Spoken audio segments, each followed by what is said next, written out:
The following opinions are solely those of BoatTEST.com and its test captain. Hi, Captain Steve for BoatTEST.com, and today we'll be taking a look at a very capable boat from Boston Whaler that I think makes a seamless transition between family fun and coastal fishing. It's the 230 Dauntless, and this model now represents the largest boat in the Dauntless lineup. Let's see how Boston Whaler has done as I take the 230 on a full performance and handling test. Let's start by taking a look at the console. Our test 230 was fitted with the optional T-top, and I found that the double-railed supports provide convenient handholds while at the same time having no adverse effect on visibility.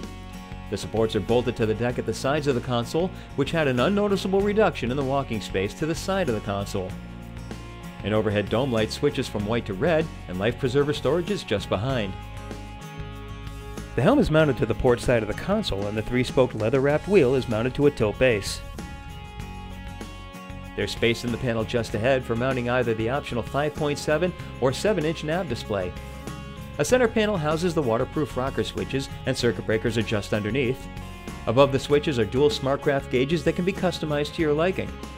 To the starboard side, our test boat was equipped with the optional VHF radio and Sirius Ready stereo. The engine control is mounted nearly vertically, but because it's digital, it was not difficult to operate. Trim control switches were just to the left and included LED indicator lights. A storage shelf is just below the helm, as is a 2-position footrest. The reversible helm seat was comfortable, and you can position it with the seat back in the full aft position or move slightly forward, which will have you sitting up a bit more. Move it even further forward and it becomes a leaning post, and with the seat back in the fully forward position, you have a comfortable aft-facing seat for either watching the lines or the kids swimming off the stern. Fully forward is the bow anchor locker with an overboard drain. Stainless 8-inch cleats are mounted to recessed sections of the cap rails and outside far enough to eliminate the need for chafing gear or brow chocks, and Whaler was thoughtful enough to provide midship cleats as well. The Fore Deck is flat to accommodate either a trolling motor or, in the case of our test boat, the optional stainless anchor roller. Deck drains to either side of the aft cockpit channel water directly overboard. There's 20 inches of freeboard at the stern and 28.5 inches at the bow. Now, let's get underway and see how this 230 Dauntless handles.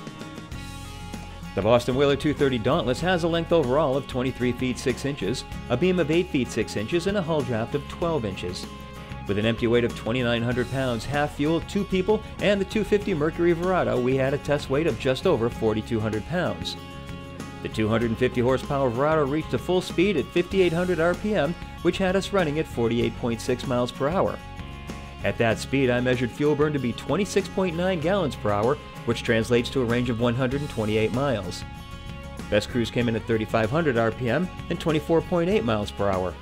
At that speed, we were burning 7.35 gallons per hour for a range of 239 statute miles. The 230 had a quick time to plane of 3.4 seconds. We reached 20 miles per hour in 5.3 seconds and accelerated to 30 miles per hour in 7.8 seconds. As is characteristic of Boston Whalers, this 230 Dauntless had outstanding handling characteristics. She had a minimal bow rise upon acceleration and a quick response to the helm. Her 16-degree dead rise at the transom gives her a stable ride both at wide open throttle and at cruising speeds. While we had relatively calm conditions, we did have some swells from offshore winds that showed that the 230 gives good wave penetration and remains in a relatively level attitude when launching off waves. There's no pounding re-entry, but rather another clean penetration into the next wave. I found the ride to be very comfortable whether standing at the helm or sitting in any of the seats around the 230.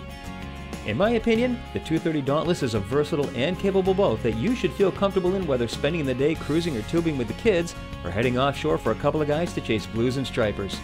And that's my full test and performance review of the 230 Dauntless by Boston Whaler. For BoatTEST.com, I'm Captain Steve. We'll see you on the water.